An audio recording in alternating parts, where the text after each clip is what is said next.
We went inside Tokyo Disney's newest land, Fantasy Springs, and we're bringing you along with us to be one of the first to experience this absolutely incredible new addition. Brand new rides with jaw-dropping ride tech, wildly immersive theming, and roast beef popcorn. You don't want to miss this.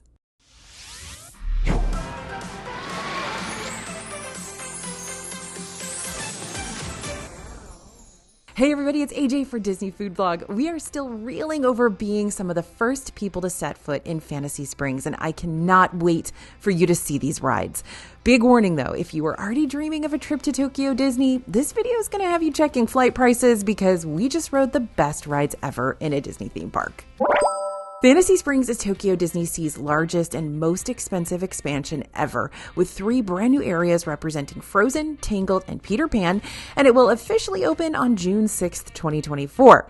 They wanted to create a fantasy land for Tokyo Disney Sea because of how popular Tokyo Disneyland Fantasyland is. Now this land is stunning, and that's saying something when it's such a gorgeous park in the first place. Disney Sea, I will die on this hill, is the best theme park in the world. It is absolutely outstanding, and they did themselves justice with this one. Now, initially when Fantasy Springs and the 3 areas were announced, we were a little skeptical about how they would fit together, but they've created transitions in the land that feel in sync, and the different stories fit together pretty well. It's basically fantasy. That's the theme. And when we interviewed some of the Imagineers, they actually said that Tokyo Disney Sea does tend to go for a broader theme for their ports so that they can fit more stuff in there and have it be more cohesive. So the fantasy theme here, instead of a specific IP theme for the whole land, is the goal. The entry to Disney Sea's newest port is located toward the back of the park between Lost River Delta and Arabian Coast, and it's huge. This feels more like a whole other park instead of a land expansion. If you enter from the Fantasy Springs Hotel, where hotel guests have a private entrance directly into the park, you're going to encounter the stunning rock work around the springs of Fantasy Springs. Now, I know I never thought I'd be gushing about fake rocks, but here we are. The detail in this area, though, it sets the stage for the level of detail in the land as a whole. You're going to keep seeing new things as you walk through this area each time. Different classic Disney stories are going to be represented throughout the rock work, so even films and characters that don't get their own themed areas or attractions in this land are still represented through that rock work that leads into Fantasy Springs. Cinderella's slipper is sitting on the stairs in a little waterfall. The coloring of the rocks around Aurora is pink and blue, but it still looks completely natural. The Maleficent dragon breathes mist. It is absolutely gorgeous. You're not even going to see that it's the dragon until you're actually looking to see the dragon. The Cheshire Cat is an optical illusion, very hard to spot. And around the Sorcerer Mickey section, the brooms are dumping water into the spring. For being such a small and otherwise seemingly skippable section of Fantasy Springs, we could have spent hours here. Fantasy Springs is designed to feel as if you're stepping right into the Disney animated films, but it's got its own backstory too. The story is that a duchess discovered magic springs that lead you to different fantastical locations, and that duchess decided to build her chateau there. That's how the new hotel that's connected to this land got its name, or, vice versa, but it's a nice story, right? Disney Sea is all about water. The park literally backs right up to the ocean, and this story helps to tie in some Disney films into the already existing park narrative. The 3 areas of Fantasy Springs are Frozen Kingdom, Rapunzels Forest, and Peter Pan's Neverland. Within those areas, you're going to find 4 brand new rides. Yep, brand new. No Frozen Ever After clone here. 4 restaurants, lots of exclusive merchandise, and of course, roast beef popcorn. I promise there's also a story behind that one. This land is incredibly immersive. Oriental Land Company, which is the owner and operator of Tokyo Disney, has knocked it out of the park again. It's on par or more impressive than Galaxy's Edge, with an insane amount of little details that add up to the impressive level of storytelling that Disney Sea is just known for. The thing I always say about this particular park is that there are lots of layers to it. In a lot of theme parks, you will see a facade and there's nothing behind it, but Disney Sea makes sure that there is several layers behind each facade, so if you happen to kind of peek behind or go around a corner, there's still theming there, and it's just absolutely incredible because very few people are actually going to take the time to go wander into that. But it's there for you in case you do. Anyway, it's no shock that this land is going to be massively popular once it opens in June, and visiting is not going to be as easy as just walking through the gates. But don't worry, we've got all the details and tips to help make your trip super smooth, if you've already booked those flights. I've been raving about the details long enough though, so let's dig in. Frozen Kingdom brings you straight to Arendelle following the events of the first movie. Overall, Frozen Kingdom is a bit smaller than Hong Kong Disneyland's World of Frozen, but the individual elements are all larger. Arendelle Castle is massive and uses forced perspective to the max to create this grand structure. You can see the North Mountain and Elsa's Ice Palace with a little tiny Oaken's outpost too. The details in this area of Fantasy Springs are immaculate though. You'll see the same attention to detail with the craftsmanship of the buildings like we did in Hong Kong. We got a whole video from our visit there, by the way, if you want to compare. There's a bakery with pretzels hanging in the window, and one is a Mickey pretzel, just one. I love this one. And there are royal proclamations in the windows and other nods to events from both Frozen 1 and 2, and possibly even 3, though it's not out yet, so we wouldn't understand any of the references even if we did spot them. Now, Anna and Elsa's Frozen journey tells the story of the first Frozen film with songs and scenes from the movie. While this is a boat ride, it's not just another Frozen Ever After like exists in Epcot and Hong Kong Disneyland. This is hands down one of the best rides we have seen in a long, long time. Since this one is going to be popular, the queue is made to handle a very large capacity, meaning it's long and there's a lot to see as you wander through Arendelle Castle. In the very first room, keep an eye on the window looking out to the garden because Olaf will occasionally walk by. He'll also walk across the glass ceiling later in the queue. There are a few hidden Mickeys here, including in the moon and on some stationery. Now, when you're in the library, take a look at the titles of the books we spotted. Ice by Ice Harvesters, A Wolf in Princess Clothing, and Frozen Fever and Other Maladies. The castle feels very lived in. Anna's scarf and hat and boots are tossed like she just took them off as she entered the castle. There are gardening trowels that are covered in dirt like they've just been used. The best room in the queue, though, is that room with the glass ceiling. In addition to Olaf, you'll get to watch the Northern Lights. The premier access lane, Tokyo Disney's paid skip the line system, more on that in a bit, features another room that is Kristoff-centric too. The ride starts with Grandpappy telling some young trolls the story of Anna and Elsa, and then you sail through their childhood memories. Anna and Hans are singing Love is an Open Door, Elsa's trekking up the North Mountain to Let It Go, and the climax of the film, when Elsa saves Anna, I hope that's not a spoiler, I'm expecting everyone in the room has seen Frozen, is absolutely amazing. I did not know animatronics could do what they're doing. This is like incredible, but I will gush about that in a second. This isn't a short ride. In fact, most of the new rides in Fantasy Springs aren't too short. Anna and Elsa's Frozen Journey clocks in at about 6.5 minutes long. For that entire 6.5 minutes, our jaws were on the floor because we've never seen animatronics move in this way before, and there are so many of them. People have been going nuts over the Beauty and the Beast ride in Tokyo Disneyland. It's me, I'm people. But Anna and Elsa's Frozen Journey is miles beyond that ride. The movement of the animatronics is so fluid and realistic. The animatronics in this ride and Rapunzel's Lantern Festival were a joint collaboration between Imagineers and Disney animators. They were created using computer models of Anna, Elsa, and Rapunzel, then had Disney animators animate the movement for the ride on the computer like they do for the films, before transferring that movement to the animatronics. That's what they're doing for Tiana's Bayou Adventure as well. And it's not just the main characters you're seeing as animatronics. They've also got the Duke of Weaselton and a bunch of random Arendelle citizens that all have that same level of technology and movement. We don't even know their names. There are also a lot of advancements with projection technology in this ride. So the trolls at the beginning use that facial projection mapping, but it is so much better than what's used in Frozen Ever After in Epcot. And other projections help to establish the story too. Basically, it feels like these animatronics are blurring the lines between robots and humans in terms of the emotions that they're depicting and the physical body movements that they're doing. So we're getting closer and closer to, not being able to tell if that's Johnny Depp in Pirates of the Caribbean or just an animatronic, right? Anyway, this ride really excels because of the subtle storytelling elements too. There are no lulls. The ride and story are constantly moved along by the music and the movement of the ride vehicle. And basically, every single detail of that movement of the ride vehicle is intentional. They kind of built the ride system around the story instead of the other way around. Disney's likened this ride to a Swiss watch in how precise it is. Every single detail in the ride is intentional. This is the first time that I've seen a previous scene in the ride connect to and work with the scene I'm in now. Usually when you leave a scene of a ride, that scene just replays for the people in the next boat. But here you're actually kind of seeing two scenes at a time and they're working together. It's really outstanding. Plus, shifts in the emotion of a scene are felt in the way you move throughout the ride. When Elsa is feeling isolated, your ride vehicle is pushed back. The timing is as precise as film editing. The scene transitions are great. Probably the most astounding is when you're in the climax scene and Anna's heart has frozen, and you back out of the scene as it goes black, except for Anna's frozen heart. The next scene also has the most incredible animatronic movement. When Anna unfreezes, her whole body relaxes in the most natural looking way, and her clothes move so realistically. You can see every kind of muscle relax. I have no idea how they created such a fluid and lifelike movement for a robot, or how it returns for the next boat that comes through. How does it go back to Frozen? I don't know.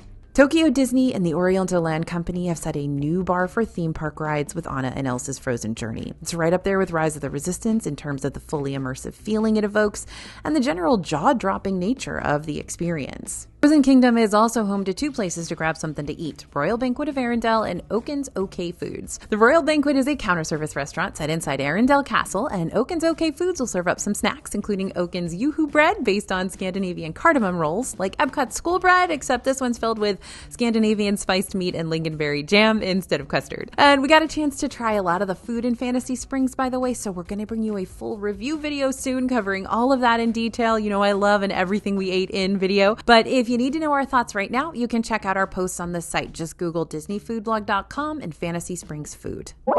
Moving on to Rapunzel's Forest. Rapunzel's Forest brings the first full Tangled land and ride and restaurant to a Disney park. This is the smallest of the three areas of Fantasy Springs, but it has some wow factor. You can see Rapunzel's tower throughout Rapunzel's Forest, and she's actually up there in the window singing, and you can hear her singing throughout the entire area. And this is that awesome new animatronic tech just hanging out outside. Rapunzel's Lantern Festival may be the most gorgeous ride of the four new rides in Fantasy Springs. This one's being called a romantic gondola ride, and there's already been one proposal in the lantern scene when the project manager was proposed to during construction of the ride, which is just lovely. I love that story. Now, at just about 5 minutes, this is another longish boat ride, but it feels a little bit shorter than people probably will want it to be, and it takes you through the story of the movie. It is about 1.5 minutes shorter than the Frozen ride, but it will also feel a bit shorter because there are fewer scenes. This one doesn't tell the full story of the movie. It focuses on Rapunzel and Flynn's love story, and it sounds super cheesy, but this ride is very romantic. The Lantern Festival scene is absolutely breathtaking. They use forced perspective and the whole space to engulf you in the scene. You feel like you've been transported to that scene in the movie, and it's water everywhere. You really can't see the end of the water, so it really does feel like you're on a lake. This was our second favorite of the rides in Fantasy Springs, and it doesn't have the precision or sheer number of animatronics that are in Anna and Elsa's Frozen journey, but it is still a widely impressive ride, and the animatronics are still of that masterful high quality. They've done something incredible with Rapunzel's hair, too, to make it truly look like real hair, and the effects on it during the healing hair scene are stunning. This ride also gets you the closest to any of those animatronics when you pass Flynn outside of Rapunzel's tower at the beginning of the ride. And by the way, I can't get over that they put these animatronics outside. Rapunzel and Flynn are covered by small overhangs, but Maximus is just fully outside in the elements. I 1000% expect there are going to be a lot more proposals in the lantern scene, by the way. At long last, we can visit the Snuggly Duckling. This is another large counter-service restaurant serving wildly aesthetic cheeseburgers and a dessert in a frying pan dish. Plus, it's got one of those restaurant trays that you guys know I'm obsessed with if you watch some of our other Tokyo videos from last year, and I'm still begging them to let me buy those trays because I'm not going to steal them, no matter how many times you guys tell me I should steal them. And the final area of Fantasy Springs is Peter Pan's Neverland with 2 rides and a restaurant, and I promise we're going to talk about that roast beef popcorn. Neverland feels like the main event of Fantasy Springs. It has the largest square footage of the land, and the level of theming and available areas to explore make it the part of Fantasy Springs you'll likely spend the most time in, unless you have a very leisurely lunch in Frozen Kingdom. Throughout Neverland, you'll find drawings from the Lost Boys, or Lost Kids as they call them here, and bare footprints because the Lost Kids don't wear shoes. Captain Hook's ship has nods to Peter all around, and yeah, you can actually go on the ship and walk around and explore. This is so exciting for me because when I first saw saw the concept art for this land, I saw the ship and I was like, they're not going to let you go on the ship. It's just there for, aesthetics or whatever. Nope, they let you go on the ship. It is totally cool. And that's what I'm talking about by that second level of detail, that second layer of detail that Tokyo Disney Sea does that you don't see at a lot of other parks. That a lot of parks would just put that pirate ship there and you wouldn't be able to go on it. It would just be like a photo op. But this one, no, they let you go on it and they've put tons of very cool stuff on it for you to see too. And this is just my dream come true because I've been a Peter Pan girl forever. I used to read the Peter Pan little golden book every single night when I was a kid. Other people were reading Cinderella or whatever. I was reading Peter Pan. Anyway, if you stand by the captain's quarters door, you'll hear Captain Hook talking. And this area is meant to be explored and for you to uncover all those little hidden details. Peter Pan's Neverland Adventure is the main attraction here with a mix of 3D animation and practical sets. And the ride takes you all across Neverland in a boat that's designed to feel like you're actually flying. This ride uses trackless tech and screens that fit into real set pieces. So while it's nothing groundbreaking, it's done pretty well and builds on the technology Imagineers used in rides like Remy's Ratatouille Adventure. You do wear 3D glasses for this one, but the screens and the sets do blend together pretty seamlessly, and some of the characters will even interact with the physical set. So, for example, Tiger Lily jumps on a drum and a drum set piece reacts in real time. Imagineers use special UV paints to help blend the ride elements, but this isn't that same black light looking paint from Peter Pan's Flight. It looks a lot more natural. This is another approximately 6-minute long ride, though this one is not an all ages boat ride, even though it is supposed to be a boat. Kids must be 102 centimeters, that's about 40 inches, to ride, and that ride vehicle is big. There are 4 rows and each car can fit about 12 people. This is a really fun ride using the latest technology, but I know screen-based rides can be a bit contentious, especially compared to the amazing animatronics used in Anna and Elsa's Frozen Journey and Rapunzel's Lantern Festival. It could be a little motion sickness inducing since it is a simulator type of ride, but the movements are in sync with what you're seeing on screen, so it should mitigate your equilibrium being thrown off balance.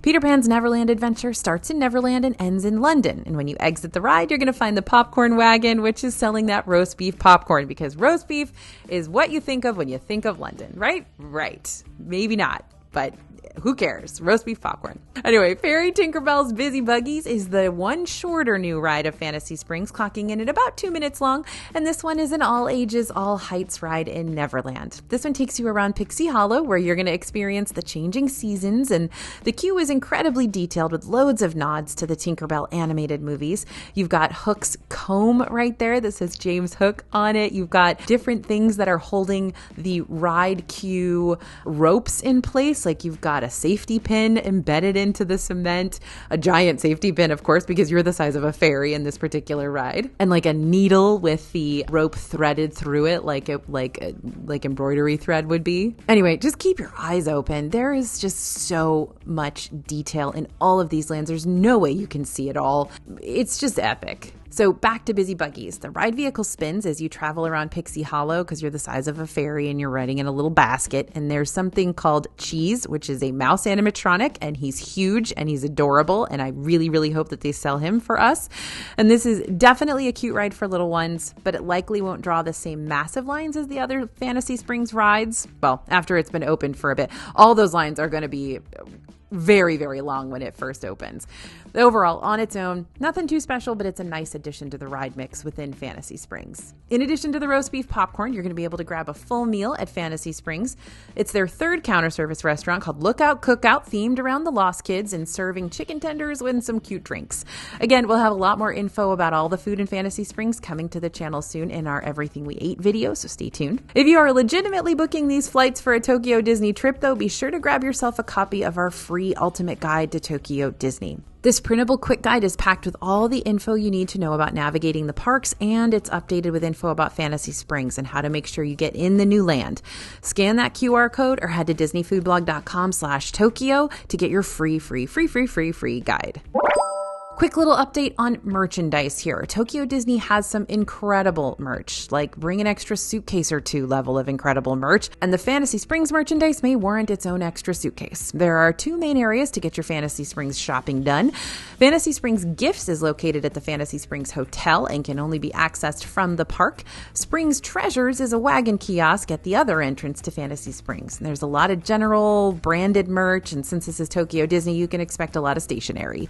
Each ride also has its own set of merch. There are some incredible plushes of Anna and Elsa and the Lost Kids as well, and I think cheese is going to be sold somewhere. There are Frozen and Tangled themed mini ears, Lost Boys hats, t-shirts, mugs, and of course popcorn buckets. The Neverland popcorn wagon will sell a Big Ben clock face bucket that lights up to reveal the silhouettes of Peter, Wendy, John, and Michael. There's also a Frozen popcorn bucket with Elsa's silhouette and a Tangled bucket designed to look like a floating lantern, but those have been in Tokyo Disney before. Now, this is the big question, how to get in, because Fantasy Springs is going to be basically where every person in Japan is going to want to be starting June 6th, right? So, and I personally have been trying to book a opening day Fantasy Springs like hotel package, and I basically had, it was like hours and hours and hours long virtual queue online multiple times with multiple disappointments getting sold out and stuff, and finally getting one. So I will be there on opening day and I'm super excited about it, but it's not going to be easy to get in. Anyway, here we go. Here's how you're going to get in. Just like how Disney World uses virtual queues for some of their newest and most popular rides, Fantasy Springs is going to use something similar. To enter Fantasy Springs, you'll need a standby pass. That's free. That's like a virtual queue. Or a Disney Premier Access Pass, which is paid. There are two other options to guarantee entrance, and I'll get to those in just a moment. Standby passes, that's the free way to gain access to Fantasy Springs and works very similarly to a virtual queue. You're going to pick one of the 4 rides in Fantasy Springs and receive a 1-hour return window to enter the standby line for that ride. You'll get assigned a 3-hour time window in which you can enter Fantasy Springs. You can only book 1 ride per day, and you can book as soon as you enter Tokyo Disney Sea for the day. Premier Access is a paid option similar to individual lightning lanes in Disney World and Disneyland. You can pay for access to the Premier Access line for a shorter wait at a designated time along with an assigned time to enter Fantasy Springs. Each ride per person starts at around 2,000 yen or 12 to 13 US dollars. This is available for Anna and Elsa's Frozen Journey, Rapunzel's Lantern Festival, and Peter Pan's Neverland Adventure. With either the Premier Access or Standby Pass, you cannot re-enter Fantasy Springs, so once you leave, you can't come back in, and you're going to have that set limited time to stay in. There's another set of options that guarantee you entrance to Fantasy Springs, but they're going to cost more than a Premier Access, and that is through the one-day passport Fantasy Springs Magic. This is going to get you access to Tokyo Disney Sea, including Fantasy Springs at any time during the park's operating hours, plus unlimited access to using the Premier Access lanes at Anna and Elsa's Frozen Journey, Rapunzel's Lantern Festival, and Peter Pan's Neverland Adventure.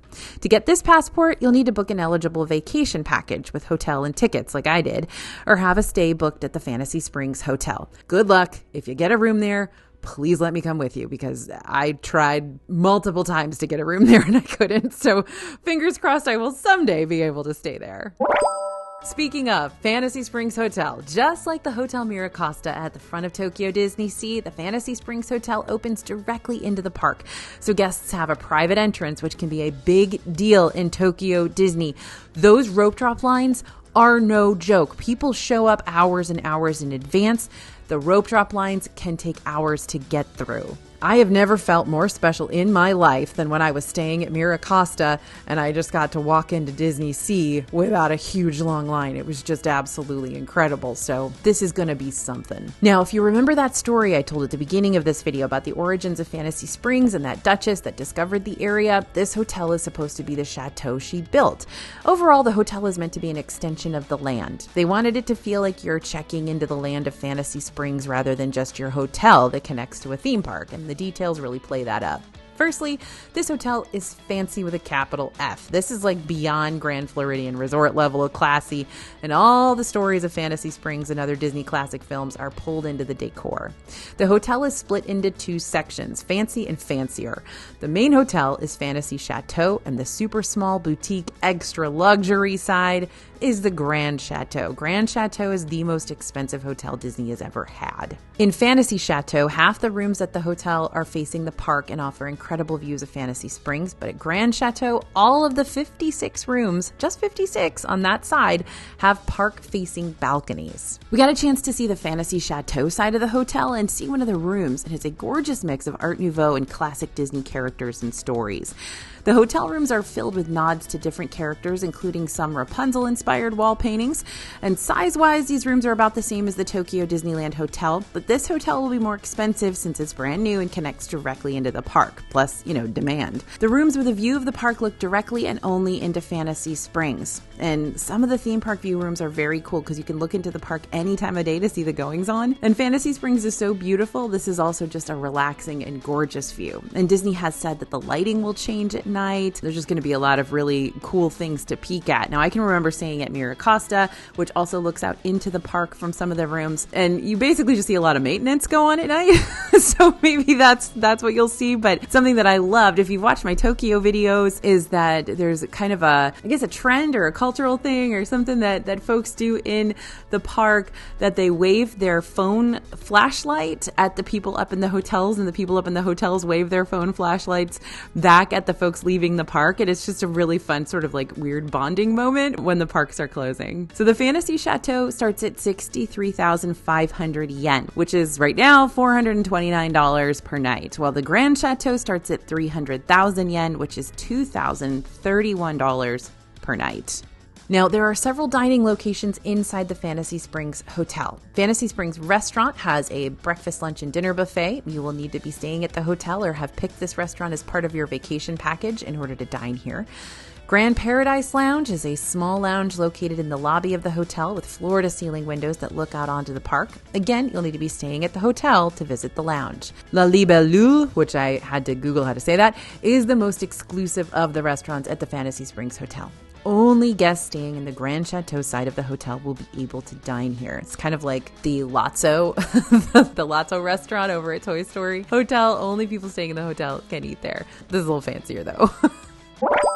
Overall, Fantasy Springs has set the bar for what a theme park land could be. Tokyo Disney and the Oriental Land Company went all out here, and the massive 320 billion yen budget, over $2 billion, really shows. There are small storytelling details everywhere, and it seems that not one single thing was overlooked. Take that rock work, for example. They didn't need to go that hard on that transitional area of the park, but they committed 150%, and it's gorgeous. Fantasy Springs is meant to be explored, to take those paths and just wander and take in the entire atmosphere that's been created, not just hop on a ride or two and continue your day. And this land is huge. Feels like you could just keep going and discovering new areas around every turn, while also still being something you could experience in just a few hours and feel like you got to see a lot of it. The park design itself also seems to be geared towards the large crowds they know are going to visit. Walkways are wide. There are plenty of places to sit, lots of shade. Don't get me wrong, it's going to feel like a madhouse like for the first 6 months it's open, but the design is one that's intended to avoid those rough bottleneck pathways and unbearable crowds. All in all, we were blown away from the second we entered Fantasy Springs. This was an incredibly ambitious project on a massive scale, both size and budget-wise, that fully delivers on the Tokyo Disney Sea level of immersion and world building, which is saying something because this particular park has set a standard that is practically impossible to reach. And when you set a standard that high and you have to reach your own standard again with a new project, that is a very stressful situation. It's like trying to make the sequel's movie match the blockbuster, right? Like, it's hard to do, but they have done it. Every single thing blends seamlessly together, from the buildings to the music, to create worlds that feel lived in and real, even though they are literally brand new. I was in Tokyo just a few months ago, and none of these things were even painted yet. Now, you feel like you're walking around the real Arendelle, Corona, Neverland, where your favorite characters are just around the corner or in the next room. They've really created something special at Tokyo Disney Sea, and I'm really, really, really honored that we got to bring you along to be one of the very first to see this new land. So thanks for coming with us. Thanks to Disney for inviting us to see this and to experience it. Fantasy Springs will open on June 6th, 2024. We're so grateful for the chance to explore this land before it officially opens, and I'm glad glad I could share it with you. Be sure to subscribe to the channel because we've got more Tokyo Disney content coming out soon, including coverage of opening day. I can't wait. Thanks for listening, everyone, and thanks for watching. As always, this is AJ for Disney Food Blog, and we'll see you real soon.